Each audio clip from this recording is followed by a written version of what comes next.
Bismillahirrahmanirrahim. Assalamualaikum warahmatullahi wabarakatuh. Sahabat muslim yang dimuliakan Allah Subhanahu wa taala, ada satu pertanyaan kaitan dengan wudhu yang biasa kita laksanakan sebelum sholat. Apakah memang berfungsi untuk hal-hal yang ada di luar sholat? Meskipun memang dalam kalimat perintah awalnya di dalam Al-Quran Allah menyebutkan idza qumtum ila shalah fagtasilu wujuhakum ila akhiril ayah, yang menerangkan tentang keharusan seorang muslim ketika hendak melaksanakan sholat, maka hendaknya melakukan kebersihan atau membersihkan, bertoharoh dengan yang diistilahkan dalam syariah itu disebut dengan wudhu. Sahabat muslim, bahwa pada hakikat intinya wudhu itu adalah satu perintah yang berkaitan dan bergandeng erat dengan sholat. Namun nanti berkembang bahwa ada satu perintah, bahkan seorang muslim Allah berikan satu arahan, satu ganjaran ketika dia menjaga wudhu, maka dia akan terselamatkan dari hal-hal yang negatif dalam dirinya. Oleh karena itu tentu kita harus memisahkan ada fungsi dalam pengertian fungsi utama dan ada fungsi sampingan, ada fungsi lahiriah dan ada fungsi batiniah, termasuk juga ada fungsi kenyataan dan ada fungsi secara hakikat. Wudhu itu mengandung pengertian dan mengandung manfaat untuk kepentingan mereka yang melakukannya. Sahabat muslim, memang segala sesuatu pembahasan itu harus diawali dengan keterangan yang menjadi dasar perintahnya terlebih dahulu.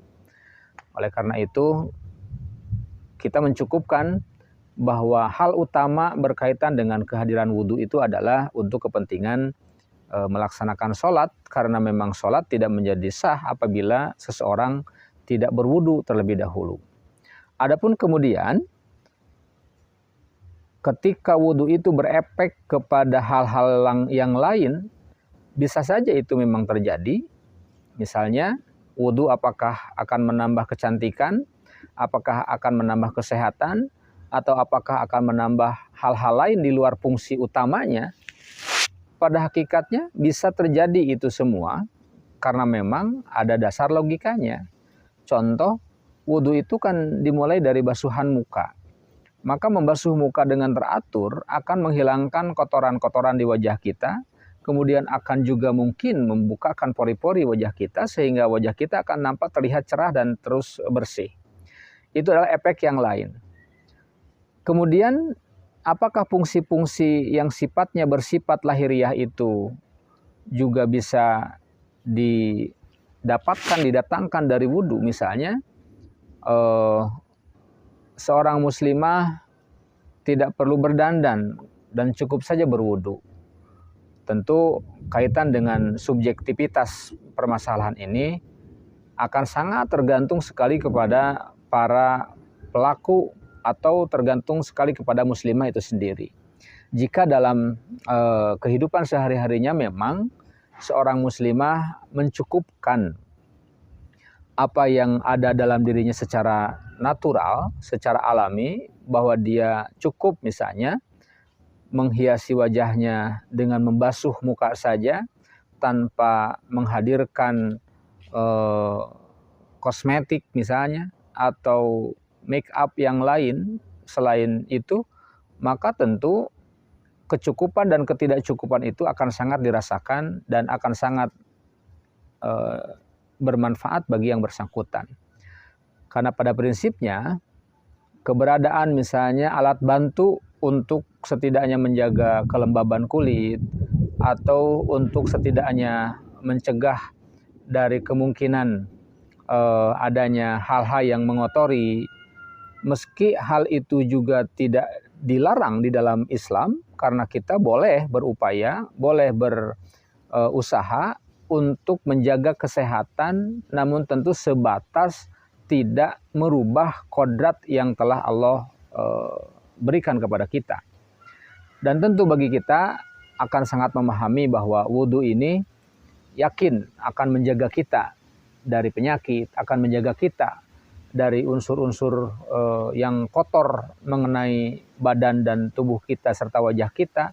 Namun apabila tentu dalam kaitannya masalah wudhu ini, apakah cukup tidak usah bersolek, misalnya tidak usah berdandan, itu akan sangat disesuaikan dengan kepentingan dan kebutuhan pribadi yang bersangkutan. Apakah benar kecantikan seseorang akan bertambah dengan wudhu? Tentu kita juga harus memahami kecantikan apa yang diakibatkan karena kita menjaga wudhu. Kalau kecantikan dalam artian lahiriah, tentu kita juga akan sangat kebingungan memberikan sambungan kaitan dengan wudhu sebagai pemberi dampak atas kecantikan. Tapi kalau misalnya wudhu itu berdampak pada kecantikan secara batiniah, sehingga orang memandang kepada orang-orang yang rajin menjaga wudhunya itu semacam ada aura yang terpancar dari wajahnya, itu adalah janji Allah dan janji Rasulnya bahwa memang wudhu itu berperan, berfungsi untuk kepentingan mewujudkan di dalam wajah-wajah orang-orang yang memang kerap dan rajin menjaga wudhu, itu akan Allah hadirkan aura kebersihan, aura kecerahan dalam wajahnya, sehingga seolah-olah yang tidak berdandan pun semacam seperti berdandan, itu tentu adalah bagian dari aspek yang sifatnya tidak lahiriah. Dan keceriaan, kecerahan wajah itu tidak nampak dalam hal-hal yang sifatnya dohiriyah, namun juga dimunculkan dari aspek-aspek yang sifatnya batiniah. Jadi keceriaan adalah juga bawaan dari batin, dan wudhu bisa jadi membantu aspek-aspek lahiriah, aspek batin ini sebatas memang yang kita bisa lakukan dan bisa terjangkau dengan apa yang disebut dengan kebersihan air wudhu. Kalaupun misalnya kita wudhu, tapi air yang kita gunakan air yang tidak memenuhi syarat, juga tidak menunjang pada kesehatan. Oleh karena itu, wudhu itu memang sangat dianjurkan untuk dijaga dalam kerangka menjaga kesehatan, juga harus dipenuhi syarat-syarat ketentuan-ketentuan dari air wudhunya itu sendiri, baik secara dohir air wudhu, atau memang secara bentuk pengaturan yang kita basuhkan ke dalam organ-organ tubuh kita di dalam wudhu itu.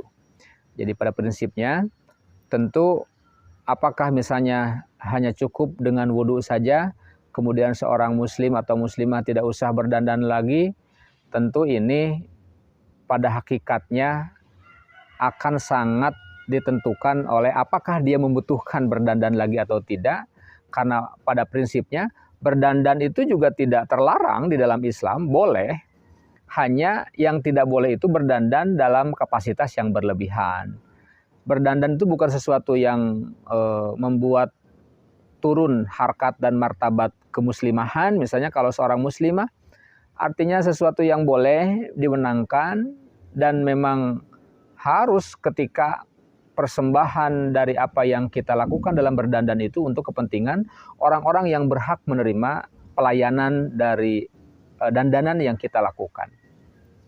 Jadi kita tidak akan mendikotomikan bahwa wudhu itu tidak, misalnya wudhu hanya untuk aspek dohir dan tidak menyangkut pada aspek batin, tapi pasti setiap perintah Allah itu akan berefek pada dohir dan batin. Jadi kalau misalnya wudhu itu akan mengembangkan pada kecantikan, kita yakin dan kita percaya tentang itu, meskipun tentu bukan dalam pengertian akan merubah keadaan fisik dari seseorang yang berwudhu itu. Jadi tetap dalam keadaan fisiknya, namun tentu dia memungsikan dalam fungsi wudhunya menjadi fungsi yang sifatnya membantu pada kecerahan dohir dan kecerahan batin. Itu saja sahabat muslim yang dimuliakan Allah. Billahi fisabilil haq. Wassalamualaikum warahmatullahi wabarakatuh.